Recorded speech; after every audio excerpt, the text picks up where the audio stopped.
बहन और भाई की कहानी। एक बहन की जुबानी। वो बहन कहती है कि कभी कभी भाई के साथ घर से बाहर जाते वक्त मैं ऐसे ही मजाक में भाई से बोलती हूं कि मैं नकाब नहीं करूंगी। फिर अचानक से आवाज आती है, इस हुलिये में जाना है तो मैं साथ नहीं लेकर जा सकता, घर बैठो आराम से।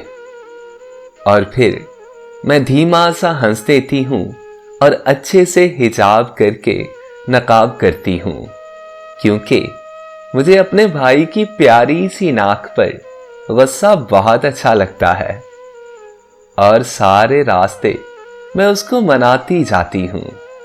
वो नहीं जानता मेरा गुरूर है उसका गैरत भरा हर लफ्ज, मेरा फख्र है उसके कंधे पे रखा मेरा हाथ। मुझे अच्छा लगता है जब डोरबेल बजती है तो मेरे उठने से पहले वो मुझे घूरता हुआ दरवाजे की तरफ चला जाता है। मेरा कुल असासा है उसका मेरे लिए वहमी होना। सुनो ए मेरे होने वाले, मुझे यही वहम तुमसे भी दरकार है, क्योंकि मुझे आजादी नहीं, चार दीवारी का तहफ्फुज चाहिए। बिल्कुल वैसा तहफ्फुज जैसा मेरे भाई से, मेरे बाप से मुझे मिला।